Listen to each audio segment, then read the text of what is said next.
ಎಪಿಸೋಡಲ್ಲಿ ಪಂಚಪಾಂಡವರು ಹೇಗೆ ಹುಟ್ಟಿದ್ರು ಅನ್ನೋ ತಿಳ್ಕೊಳ್ಳೋಣ. ರಾಜನಿಗೆ ಧರ್ಮವನ್ನು ಅನುಸರಿಸುವಂತಹ ಮಗ ಬೇಕು ಅಂತ ಕೇಳ್ಕೊತಾನೆ. ಆಗಲೇ ಯಮಧರ್ಮರಾಯನ ಕರೀತಾರೆ. ಸೊ ಯಮಧರ್ಮರಾಯ ಯುಧಿಷ್ಠಿರನ್ನ ಪ್ರಸಾದಿಸ್ತಾರೆ. ಯುಧಿಷ್ಠಿರ ತುಂಬ ಸ್ಟ್ರಾಂಗ್, ಯಾವಾಗಲೂ ಧರ್ಮವನ್ನೇ ಪಾಟಿಸ್ತಾನೆ. ಯುದ್ಧ ಭೂಮಿಯಲ್ಲೂ ಸಹ ಧರ್ಮವನ್ನೇ ಅನುಸರಿಸ್ತಾನೆ. ಸೊ ಆಗಲೇ ಗಾಂಧಾರಿ 12 ಮಂತ್ಸ್ ಪ್ರೆಗ್ನೆಂಟ್ ಆಗಿರ್ತಾಳೆ. ಸೊ ನೆಕ್ಸ್ಟ್ ಪಾಂಡುರಾಜು ತುಂಬ ಪವರ್ಫುಲ್ ಮಗ ಬೇಕು ಅಂತ ಕೇಳ್ತಾನೆ. ಆಗ ಕುಂತಿ ವಾಯುದೇವನ್ನ ಪ್ರಾರ್ಥನೆ ಮಾಡ್ತಾನೆ. ಸೊ ವಾಯುದೇವ ಬಂದು ಭೀಮನ್ನ ಪ್ರಸಾದಿಸ್ತಾನೆ.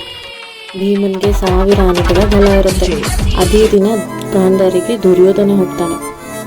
ಒಂದಿನ ಸಾಯಂಕಾಲ ಕುಂತಿ ಭೀಮನ್ನ ಎತ್ಕೊಂಡು ಬೆಟ್ಟದ ಮೇಲೆ ನಿಂತಿರ್ತಾಳೆ. ದೂರದಲ್ಲಿ ಸಿಂಹಗರ್ಜನೆಯನ್ನು ಕೇಳಿಸ್ಕೊಂಡು ಕುಂತಿ ಭಯಪಟ್ಟು ಕೈಯಲ್ಲಿರೋ ಭೀಮನ್ನ ಕೆಳಗೆ ಬಿಟ್ಬಿಡ್ತಾಳೆ.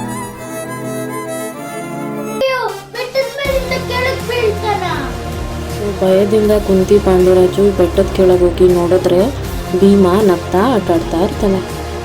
ಭೀಮ ಬೆತ್ತದ ಫೋರ್ಸಿಗೆ ಕಲ್ಲು ಬಂಡೆನೇ ಬ್ರೇಕ್ ಆಗಿರುತ್ತೆ ಹೊರತು ಭೀಮನ್ಗೆ ಒಂದು ಸಿಂಗಲ್ ಸ್ಕ್ರಾಚ್ ಕೂಡ ಆಗಿರೋದಿಲ್ಲ. ಸೊ ಆಗ ಪಾಂಡುರಾಜು ಕುಂತಿಗೆ ಭೀಮನ್ ಸ್ಟ್ರೆಂತ್ ಏನಂತ ಅರ್ಥ ಆಗುತ್ತೆ.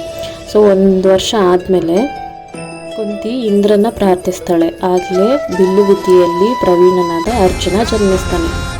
ಅರ್ಜುನ ಕೂಡ ತುಂಬ ಸ್ಟ್ರಾಂಗ್ ಆ್ಯಂಡ್ ಬಿಲ್ಲು ವಿದ್ಯೆಯಲ್ಲಿ ತುಂಬ ಪ್ರವೀಣನಾಗಿರ್ತಾನೆ. ಸೊ ಇಂದ್ರ ಕುಂತಿಗೆ ಈ ಥರ ಹೇಳ್ತಾನೆ, ವಂಶಕ್ಕೆ ಅರ್ಜುನನಿಂದ ತುಂಬ ಒಳ್ಳೆಯದಾಗತ್ತೆ ಅಂತ ಹೇಳ್ತಾನೆ.